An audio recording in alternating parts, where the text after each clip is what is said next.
That's the hype machine there. All right, good afternoon, good morning, or good evening, depending upon where you are in the world, and welcome to today's DevOps.com webinar. I'm Charlene O'Hanlon, moderator for today's event, and I welcome you. We have a great webinar on tap today. This is a great topic, a great company. I'm sure you're going to get a lot out of it. But before we get started, we do have a few housekeeping items we need to go over. First of all, today's event is being recorded, so if you miss any or all of the event, you will have the opportunity to access it later. Following today's webinar, we will be sending out an email that contains a link to access the webinar on demand.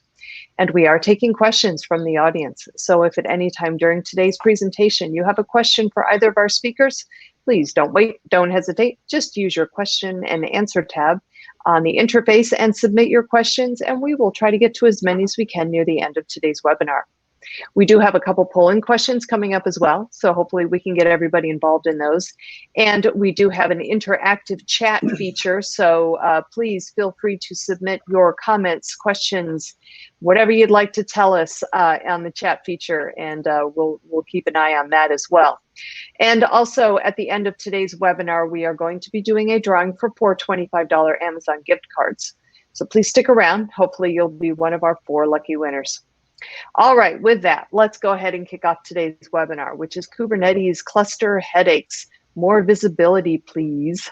Our speakers today are Kendall Miller, who is the president of Fairwinds, and Bader Boland, who is the senior developer at Fairwinds. Gentlemen, thank you both so much for joining me today. Really do appreciate it. Thanks, Charlie. Thank you. Go ahead and dive in. So welcome, folks. As mentioned, this is Kubernetes cluster headaches. More visibility, please. If that's what you expected, you are in the right place. If you're looking for something else, this is what you're going to hear today if you stick around. So thanks for joining us. We'll go ahead and dive in. So real quick, as mentioned, my name's Kendall. I'm president at Fairwinds. I've been at the company about 6 years. We've been heavily focused on Kubernetes for 5 of those years, and we started building software about 2 years back because we started as a services company, and maintaining lots and lots of Kubernetes infrastructure, we started to see that everybody has the same problems when using Kubernetes. So that's who I am. Bader, you want to go ahead and introduce yourself? Sure. My name's Bader Boland. I'm one of the developers at Fairwinds. I working on a lot of our open source software, and then also Fairwinds Insights, our commercial product. Been with the company a little over a year, and before that I was a SRE working maintaining a few Kubernetes clusters for large enterprise. So definitely very passionate about Kubernetes. All right. So real quick, I mentioned a little bit about our history, but Fairwinds is Kubernetes done right. It's my belief that everybody would be using Kubernetes if they believed they could use it securely, efficiently, and reliably. Most people don't know how to do that, and so we have software that addresses that, and Fairwinds Insights will actually be showing you a little bit of that towards the end of this. We have a whole bunch of open source because, as I mentioned, coming out of our services, seeing the macro problems that people have, we've written a lot of open source tooling to solve the problems for our own internal teams managing that infrastructure, as well as for the community, and we believe heavily in giving back to the open source community. And finally, services, to the same effect. You know, when somebody says, I don't know if I can do this right, there's a class of people that come to us and just say, make my infrastructure problem go away. And we also do that. So if you are using Kubernetes anywhere, we have something for you, software, open source, or a service. And if you need any help, please look us up. But with that in mind, let's get started with a poll. So we're going to ask, where are you in your Kubernetes journey? And we'll give this a minute for everyone to answer. This gives us some context on the audience that we're speaking to, as well as we collect this data over time to see how is our audience changing as the community is maturing. So, all right, great. The polling question is open. It's in your polling tab, so you can go ahead and make your choice. And we'll leave the poll question open for a minute or so and let everybody go ahead and make their choice. And Kendall, you can continue with your conversation while we've got the polling question open. Ooh, exciting. Well, let's just give it a second, and then we'll read the results and then keep going, because I'm more curious than that before we move on. All right, you're excited about it, huh? Okay. Well, once I get All started, right. I'm going to get carried away. So. All right, great.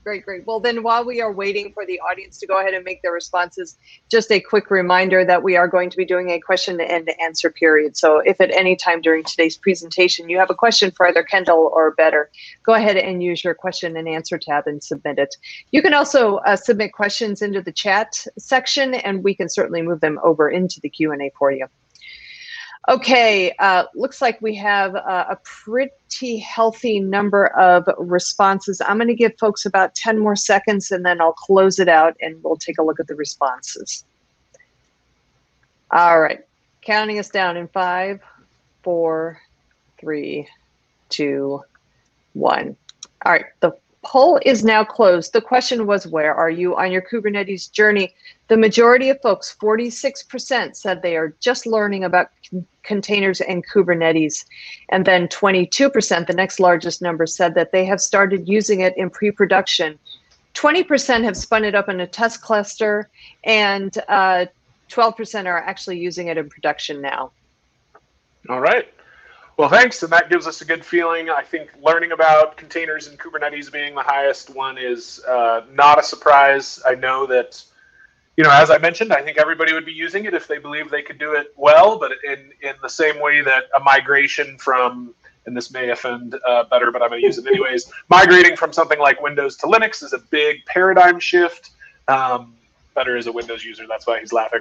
And it's not that Linux is worse, it's not that Linux is incredibly painful, it's that it's a very different paradigm. And if you're not used to it, making that shift is very difficult. Once you do make that shift and you get used to it, going back can be difficult. So I think, it's the same thing with Kubernetes, and I know that people are dipping their toe in slowly trying to get comfortable. So today we're going to be talking about Kubernetes visibility headaches, because there's a lot happening inside of Kubernetes. And particularly if you don't know what you're doing, you don't know what you're looking for, and you don't know, even when problems arise, where to look or that they're arising. And so we're going to dig into that today. So we're going to talk a little bit about scale here, and Bader, talk to us about the pain of working with lots of workloads, and then on down this list, how scale problems affect Kubernetes.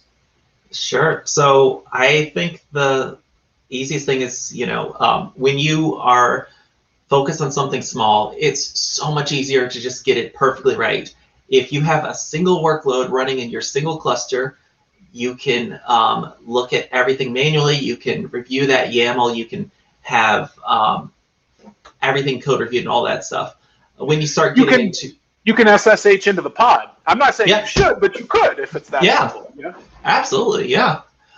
When you start getting multiple workloads, then it gets to the point where it can become a burden to even manually review everything. But then you start distributing that work over multiple teams, and you should really start delegating some of the responsibility, which means you lose even more visibility. And then if you have multiple clusters, all right, are they in sync? Are they different? What's going on there? And then throwing multiple clouds at it, like the Kubernetes layer is the same, but there are differences between the different clouds, how you access the nodes, if you do, the way data is stored, and all of those kind of things. And so like all that is just additional layers and layers of complexity that builds up and makes it so manually reviewing everything becomes harder and harder, and frankly by the end is impossible unless you have a whole lot of people you want to pay full-time for that. Yeah, it can actually reach an impossibility at some point. So even, some history here. Part of the reason Kubernetes exists is because people have gone the route of many, many workloads, right? They've broken things down into microservices. There was a time where you had one application and you shipped everything in that one application. And if you had a problem with that one application, you could go look at that physical box, SSH into it if it was on somebody else's hardware or in the cloud. But as we've broken things down over time, as we've given teams ownership over different things, the team needs to have visibility into what's running in production. The team needs to have visibility into even what it's doing in the cluster. And now you're talking multiple clusters. Maybe you separate clusters by, environments. You have a development environment, and then a staging environment, and then a production environment. Well, what if you have 15 production clusters, and then you have a dev and a staging for each of those? And the complexity really does add up over time. And unless you have software, platforms, tooling that helps you see into what you're doing, it does reach a point that it becomes completely untenable. And we have multiple clouds on here. I think multiple clouds is a pipe dream for the vast majority of people.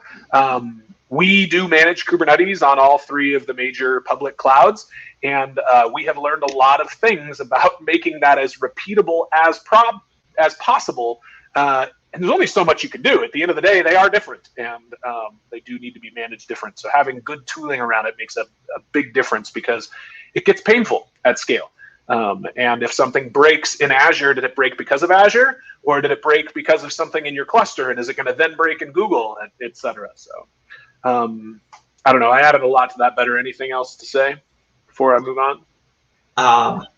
No, I think that's good. Just one thing is, you talked about that breakdown of applications and microservices, and that really did bring a lot of pain, and all of the move to Kubernetes did bring a lot of pain, but it did bring a lot of benefit too. And I don't want to gloss over that.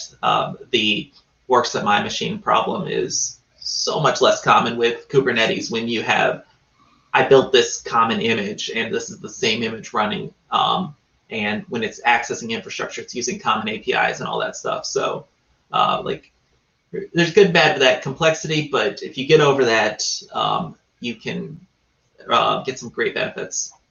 Yeah, and I'd go back to my previous analogy. Linux is more complex, particularly if you're not used to it. But once you get used to it, it doesn't feel more complex. It's just a whole new paradigm, and you have to shift to it and figure out the things that are different about it. There's, this technology has changed so much since I've been working in tech. I mean, the first tech company I worked at, we had 3 servers running, some version of Red Hat in a server room that we could go in and physically disconnect from the internet and install new versions on and make sure they were working and then turn them back on. And we have come a long ways from that. The ability to use someone else's hardware, use someone else's virtual machines, all of these things are wonderful improvements. But it is, the steps forward have come with complexity, and you can solve that complexity with the right things. So let's talk about security, reliability, and efficiency. How does security become a problem at scale, Better? And I think this is maybe obvious, but go for it. I think one of the biggest things is going back to what I was saying before. If you have something small, it's possible at least to have good eyes on it, dig through everything that it's doing. When you start scaling anything, it becomes a bigger and bigger problem. And attackers will take advantage of that. If you have one server that you're sitting there staring at all day long, and somebody does manage to break into your application and start messing with files, you could even notice that. When you have hundreds or thousands of pods running across multiple nodes and multiple clouds and all that, you can't keep real-time eyes on that. You can't keep real-time eyes on where there's elevated permissions unless you have some kind of tooling to help you with that. Well, and dig a little bit into that. I mean, even not just at scale, what are the things that are unique to security in Kubernetes? Say in the past, maybe I needed to, as a hacker or a bad actor, get access to a VPC get access to a single machine image inside of a VPC, and I could break out and then attack everything inside of that. Well, now, it's more like break into the container, escape the container, see what that container has access to, move around the network that way. How would you, talk a little bit about the unique security challenges of Kubernetes? Yeah, all right. So first, one thing I've heard from so many people is that, they're containers, it's totally safe. I don't need to think about this. So first I want to talk about some of the challenges that are not unique, like vulnerabilities. We do not, even before containers, you don't really write applications anymore. You integrate stuff. You're using third-party libraries that you can't fully trust. You hope that you can trust them. And with containers, you layer onto that you're taking an operating system from a third party and trying to trust that. You need to keep that stuff updated. You need to have visibility into what vulnerabilities are present there, especially known vulnerabilities. And that is an area that most all security products will focus on. And like, that's a fantastic starting point. Beyond that, though, containers try to, like, by default be secure, that that everything is sandboxed and individual and all that. But it's really easy to break that security, and it's also really easy to overly rely on that. And also, there's some cases where the defaults really aren't that secure. So, for instance, you can, in Kubernetes, mount something from the host file system into your pod. And there's very legitimate reasons to do that. But you are breaking out of the sandbox. And so when you do that, you are in some way giving that container access to the host operating system, which is probably running many pods. You could potentially mess with something else, especially if you're running your container as a root user. Then if you get access to that file system, you could start really messing with stuff. Just let's change some config files. Let's add a new user, whatever we want to do. If you have access to that file system, you can do that. And then also, the kernel has all kinds of protections to limit what privileges your container is running as. But you can run as a privileged container. Like, it's a simple setting in Kubernetes. It gives you basically full access to the kernel, and that can also be incredibly dangerous. That's breaking down that barrier between the host and the container. Well, and so finish that thought, and then I got a question about that. I was just going to say that by default, Kubernetes disables a lot of privileges that you can do with the host kernel, but there was, I think it was last year, there was a vulnerability that was announced in Kubernetes. I can't remember what the damage is off the top of my head, but if you had access to make raw network connections, which was a default, you could do bad things. Yeah. Well, and there's something to the effect that all of Kubernetes is always, well, not most of Kubernetes, I should avoid the absolutes, is going to depend on ephemerality. Things can come and go by default, right? And there's some unique security issues as a result of that.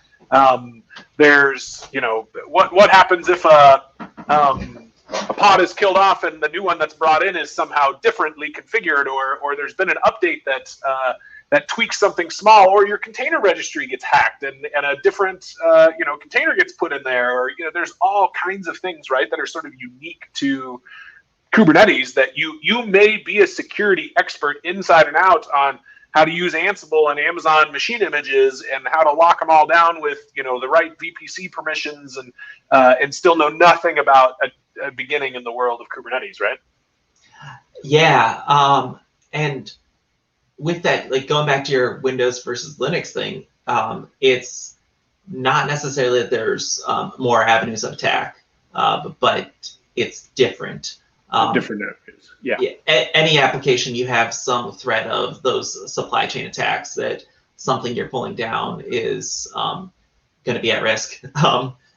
Absolutely, with Kubernetes, there's specific risks there. If you say, I want to use the latest tag of this image, you don't have to actually deploy anything to your cluster at all. You could just be scaling up your app, and suddenly there's a different version of the application running.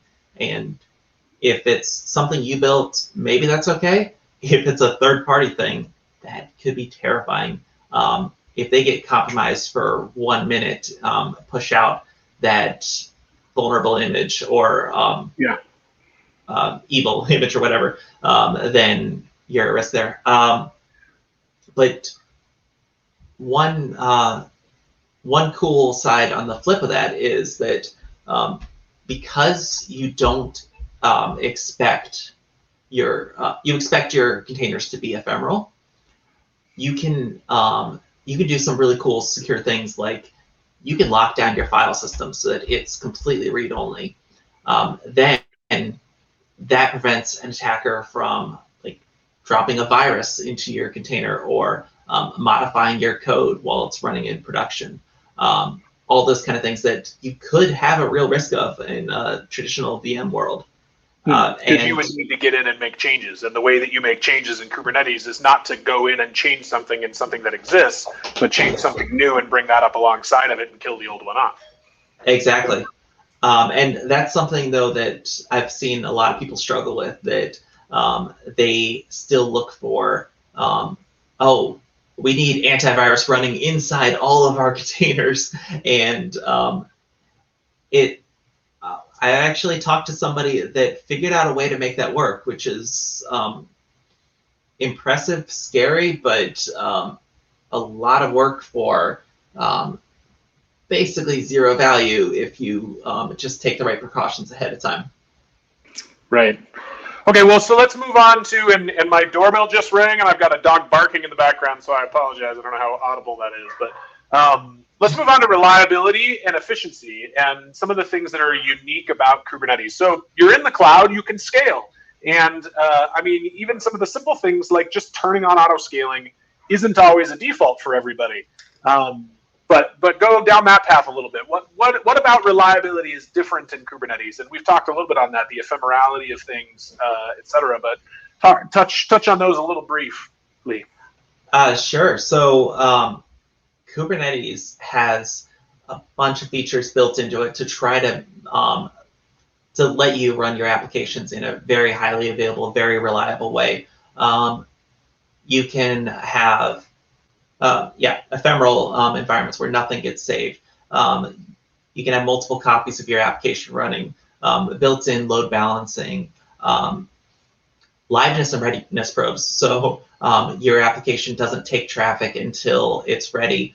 And if something goes wrong in it and it is unhealthy, Kubernetes can stop sending traffic to it, kill it, reschedule it. All of that, if you do things right, is fantastic.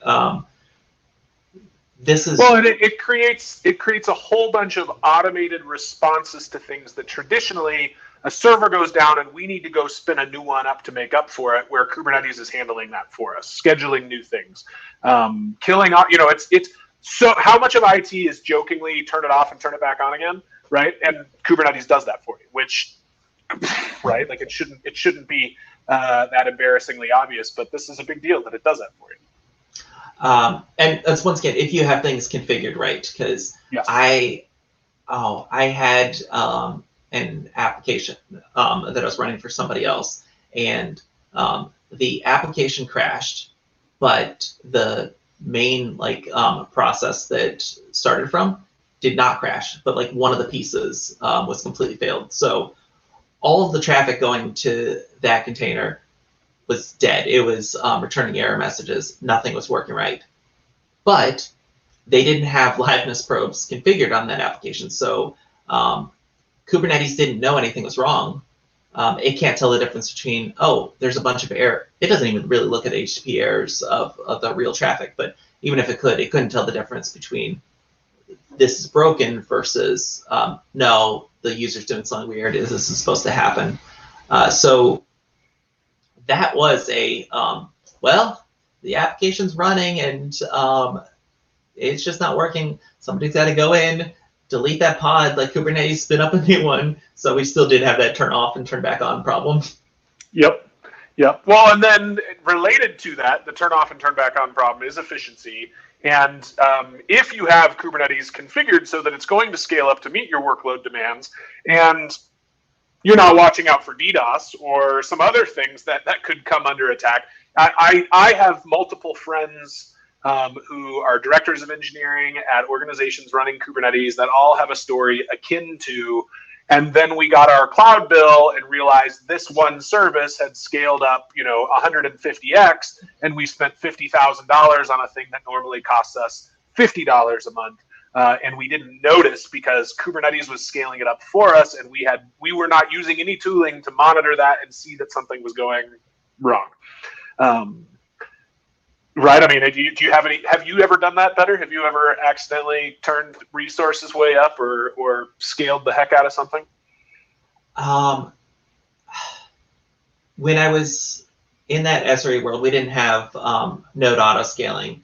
So like didn't have the hard dollar costs, luckily, but we did have kind of a denial of service because we had in Kubernetes, when you have to tell it, this is how much CPU, this is how much memory I need, with things called requests and limits. And we had an application that was requesting like three of the whole CPUs on our 4 CPU nodes. So like one of those on each node was all that Kubernetes could handle. And after that, it just started saying, well, I'm full. I'm not going to schedule this extra pod that's trying to come up. And sure. They didn't use close to that. They used like maybe 1/10 of a core when they were fully loaded, because that was as much as their application could actually handle. So there was huge amounts of wasted resources. They were tied up. Nobody else could use them. And that is still money down the drain when you can't schedule out more pods. Right. Yeah. Well, and I'm sure we could tell stories about this all day long, but the point being, more visibility, please, right? There's things about Kubernetes that are unique. We've made that point. There's things you need to understand about this whole new world. We've made that point. But what are you going to use in order to understand that? Where are you going to go to get that visibility? Because there's a lot of tooling out there, particularly in the observability world, that tells you if your house is on fire or not. And there's a lot of ways you can have problems before your house is on fire. And so having visibility into it in a specific way, a fire alarm can be in a warehouse or in my kid's bedroom, and it still just says if there's a fire. But, it's not telling me if I built the warehouse wrong or if, I forgot to include fire escapes in my kid's room.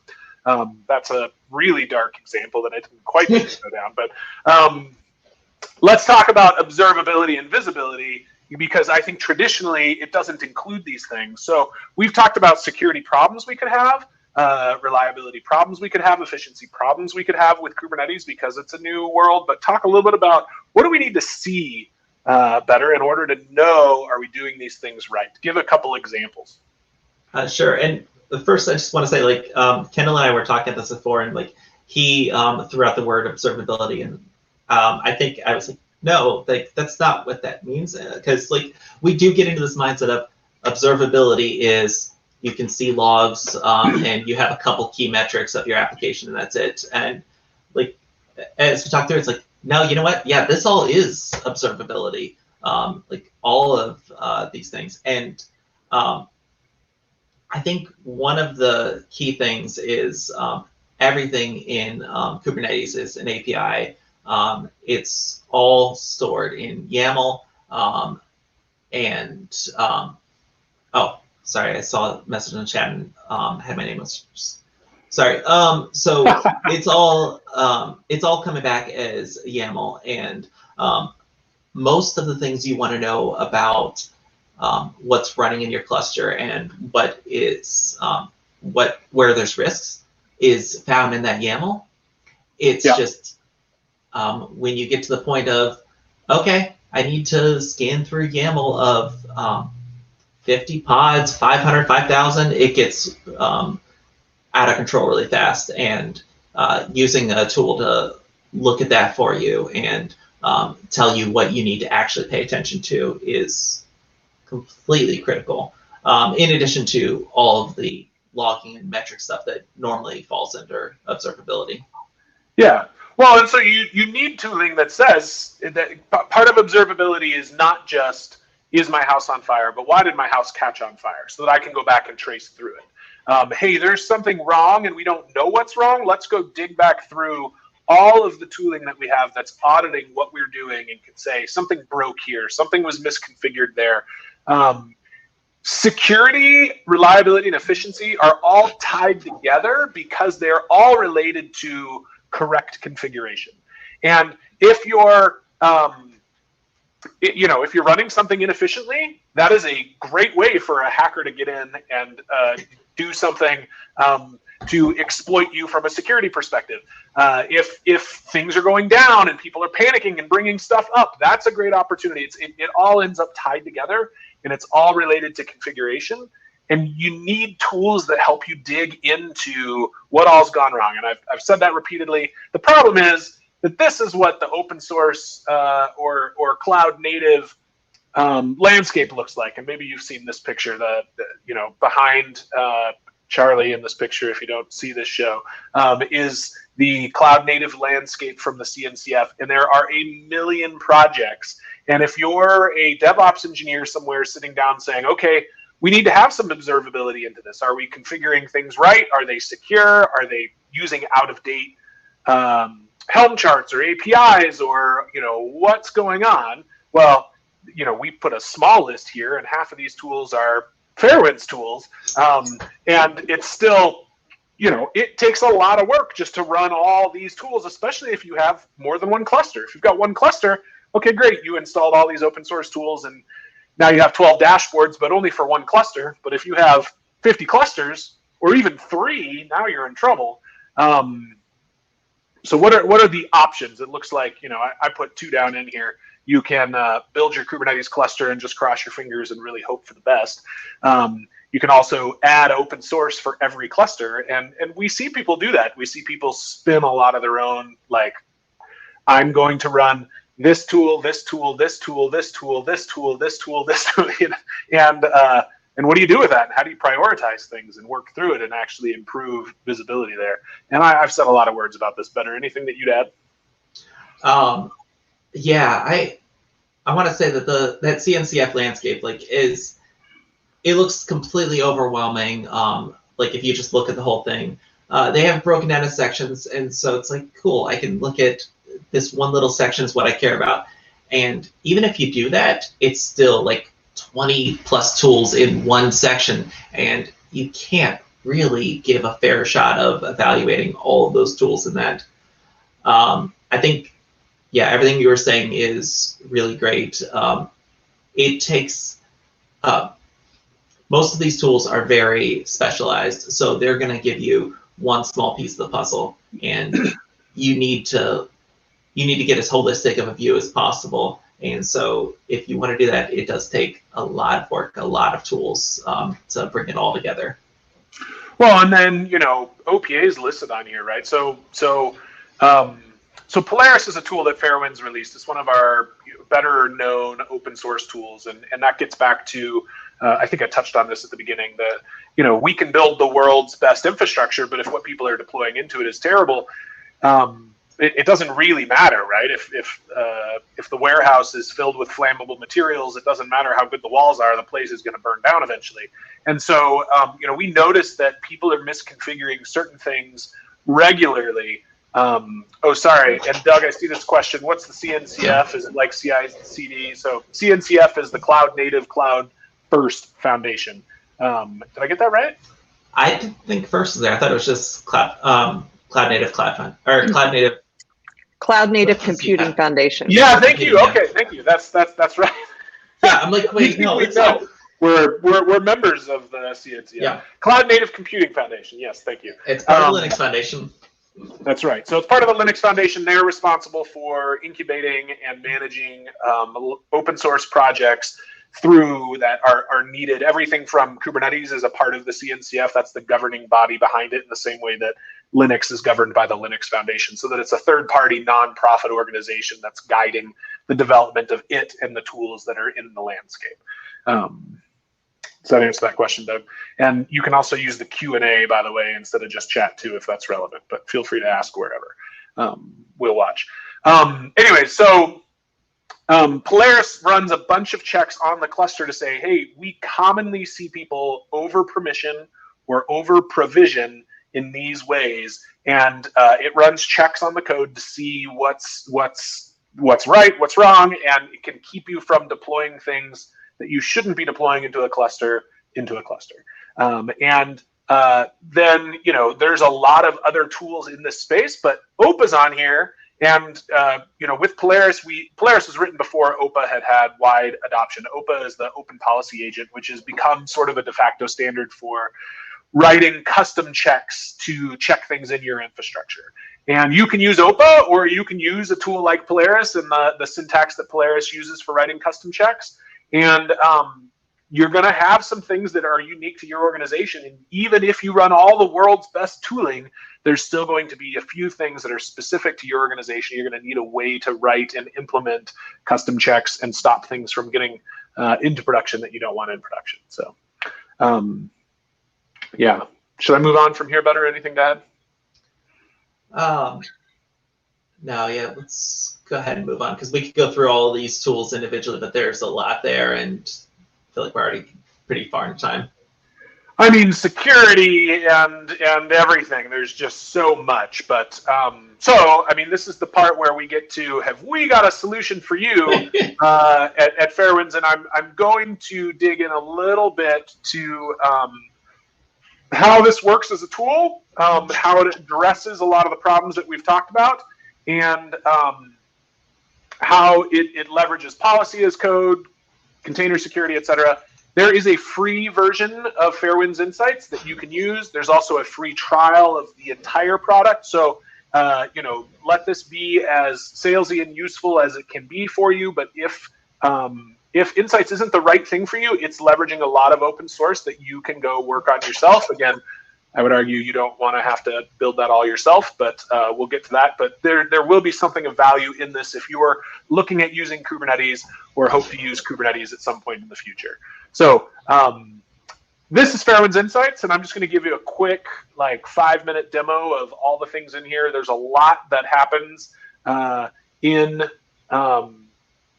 Insights, and it's going to be hard to cover everything all in one you know, brief period. So this is just going to be a taste of some of the things. But when you log in, Fairwinds Insights is going to give you a view of all the clusters in your organization, and you can have multiple organizations as well. In this organization, it's a sales demo. There's 2 clusters.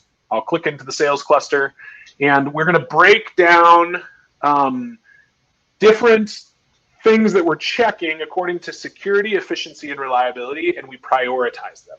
So you can see in this namespace, you know, there are 3 warning items according to security, 1 according to efficiency, 1 according to, or 4 for reliability, but we also have a danger item. So we do prioritize what things need to be addressed at the larger scale inside of a cluster. And I can click into this, and it brings up a list of a whole bunch of different things, and it tells me where it's getting this this information. So you can see this is KubeBench, Trivy, Polaris, KubeHunter. So we're pulling in from a lot of different places. And anybody on your team can click on one of these action items, and it's going to tell you not just what's wrong in the description, but importantly, how to go about fixing it. So the vast majority of teams out there managing Kubernetes have some very, very senior people that know Kubernetes inside and out, and some very junior people that don't. And being able to give them a list like this and go in and make a meaningful impact on how things are configured is very valuable for a lot of companies. Now, where are we getting this all from? I'll go over here to Report Hub, and as I mentioned, we have Polaris pulling in reports here. That's a Fairwinds tool checking for configuration issues that we see commonly. We also have Nova, which checks for deprecated Helm charts, Pluto looking for deprecated APIs, or out-of-date Helm charts, I should say. But we also leverage Trivy, and I guess we don't have KubeSec, KubeHunter, these things turned on in this organization. What were we going to say, Better? Oh, I saw you open your mouth. Yeah, the deprecated versus outdated thing. That's just trying to minor niggle. Yeah, you're right. I corrected myself. Yeah. And then also we have Goldilocks here, which is something that we use to get resource requests just right for you. And then you can see we have support for Open Policy Agent, OPA, if you need to write custom checks for yourself. So This is all swell and good. The problem is what you don't want to do is wait until you have this big list of action items of things that you need to go through and fix. You want to stop things from being a problem before they get to your cluster. And so we have integration in the CI/CD pipeline. You can see here, here's in GitHub, where most of your developers are probably quite familiar. We have a pull request titled break some things. Obviously, this is an example, and it says exactly what's wrong going in. We're running a container as root, adding in secure permissions to the container. But you can see that Circle CI has passed tests and Fairwinds Insights has failed. So this is a workflow that developers are already very familiar with. They don't need one more dashboard in their life, likely, but you can implement this in the CI pipeline and keep things from being deployed that shouldn't be. And then the engineer can click this button. It brings them into Insights and tells them both what's wrong and, again, how to go about fixing it. I'm going to show one more section here over in, let's dive into the Proxima pod. We also address some cost-related things here. So you can see here we've got a whole bunch of deployments running in Kubernetes. In this Jenkins deployment, well, we also have cron jobs, other things here as well. This Jenkins deployment is configured so that it's going to cost you $3.66 per month. With our recommendations, you're going to save $2.50 per month. That is small, nearly insignificant, probably not worth changing unless you have 50 pods of that running somewhere or 500 pods of that running somewhere, in which case you're going to get significant cost savings by taking our recommendations. And you can click into one of these and it will tell you, this is what you're requesting for memory, this is what our recommendation is, and it shows you the delta on the cost there. Same thing for CPU. Now, importantly, up at the top, we also have some cost settings.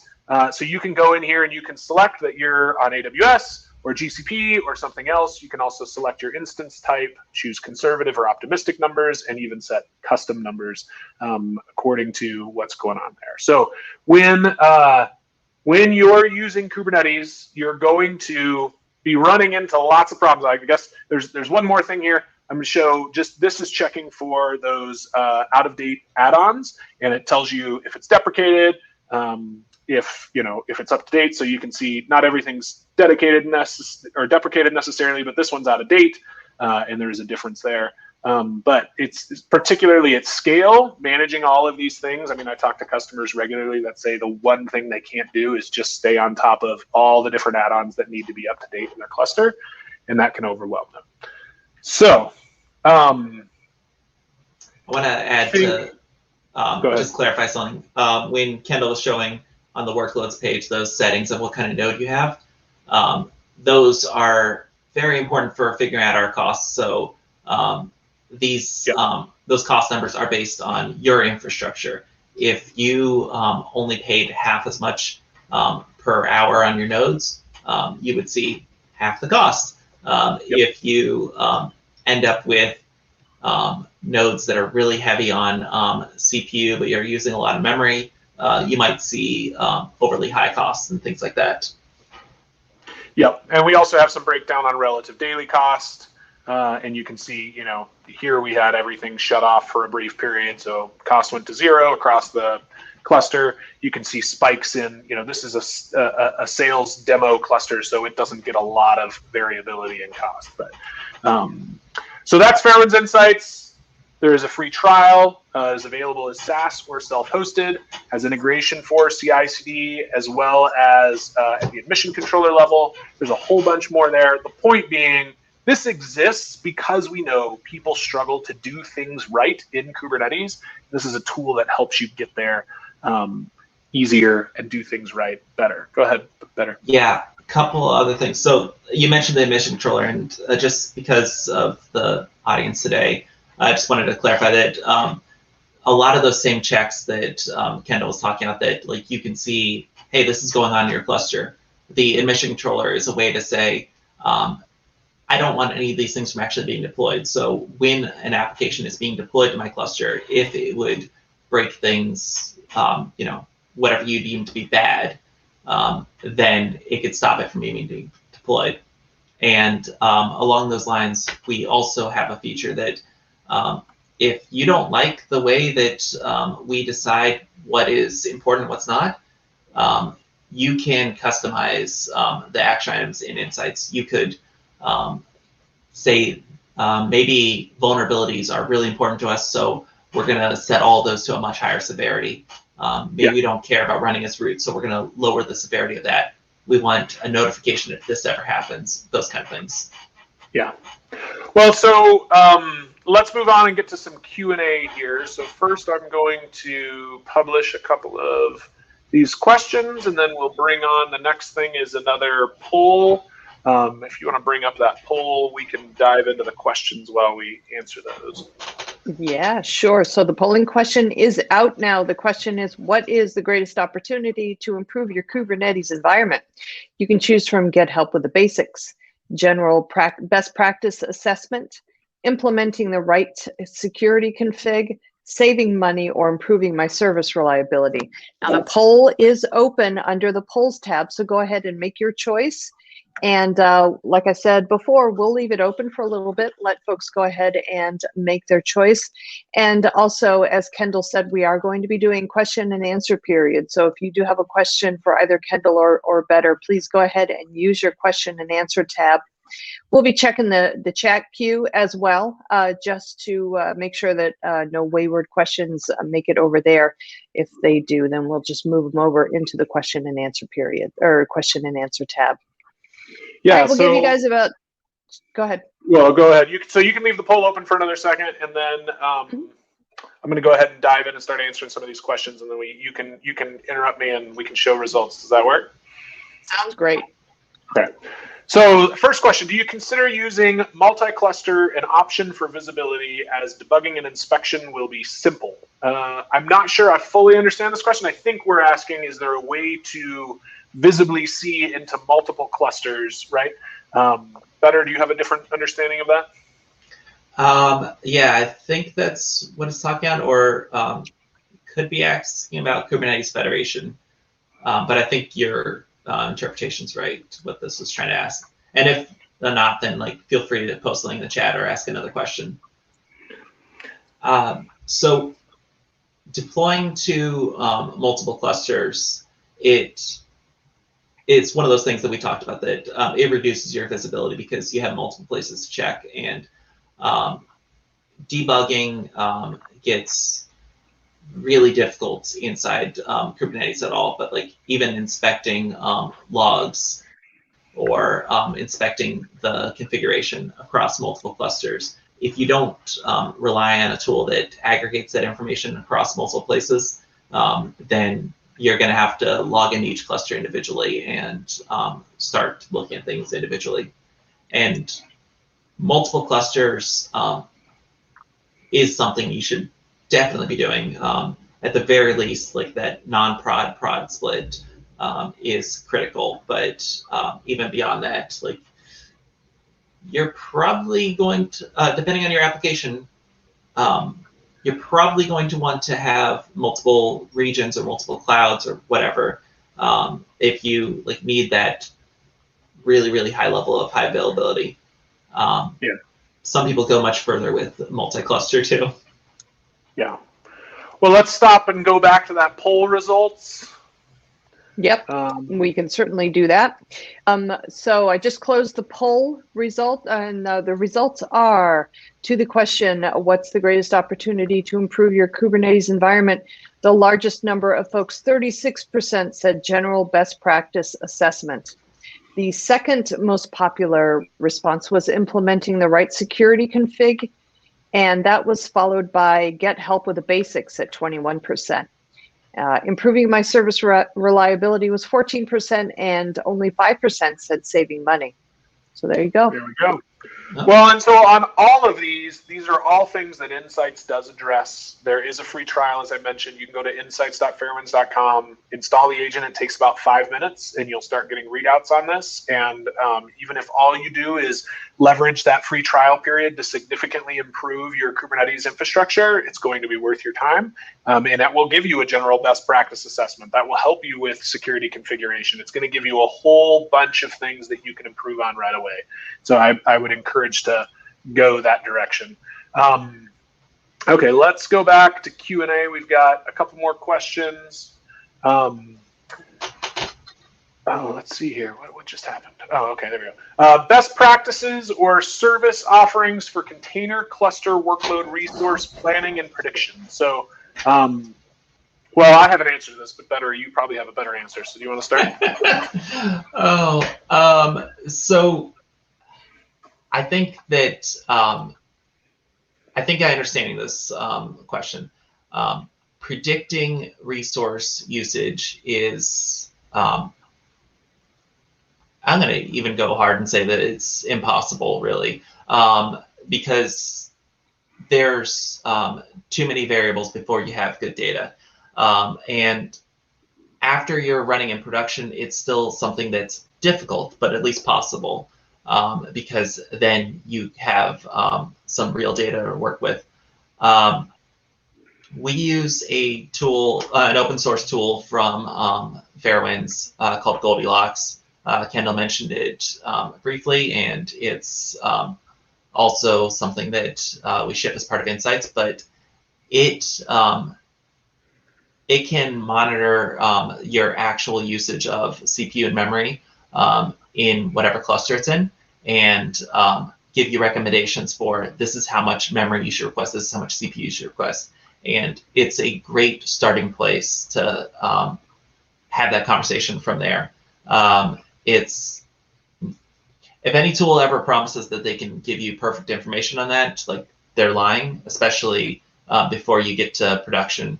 But even after you get to production, you as an application owner will understand what is going to happen to your application a lot better than any tool ever will. If you are starting a new marketing campaign and you expect your traffic to double, no tool in the world is going to tell you, I know your traffic's going to double, so I'm going to take that into account.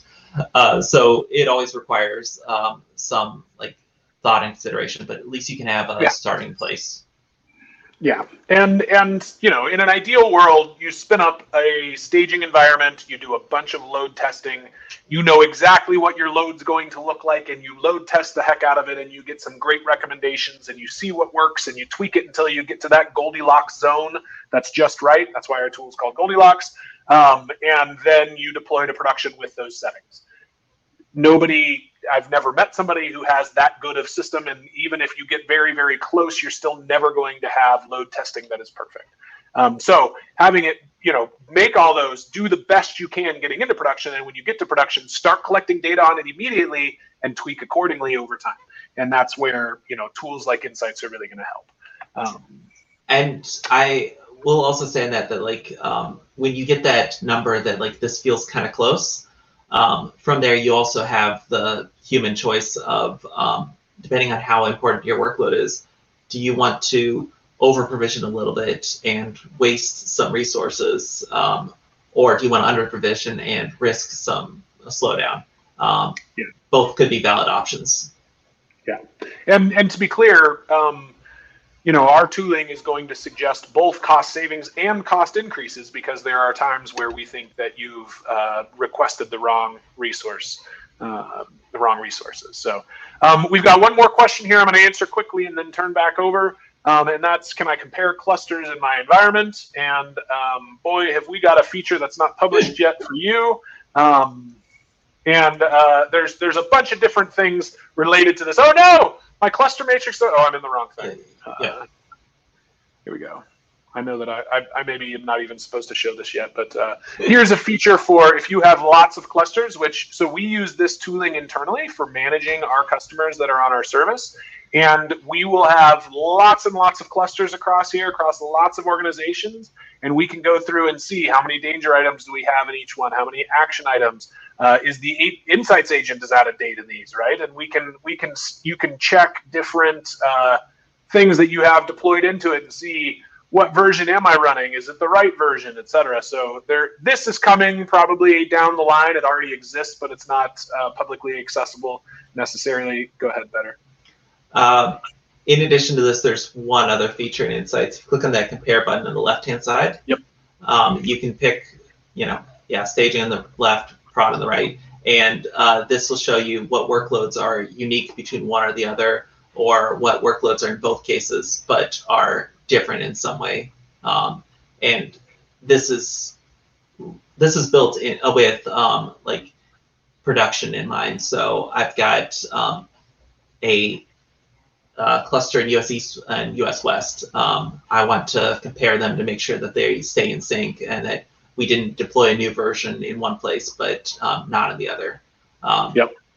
So you could also do it with staging a prod or individual namespace or whatever, but like it's incredibly useful for that production use case.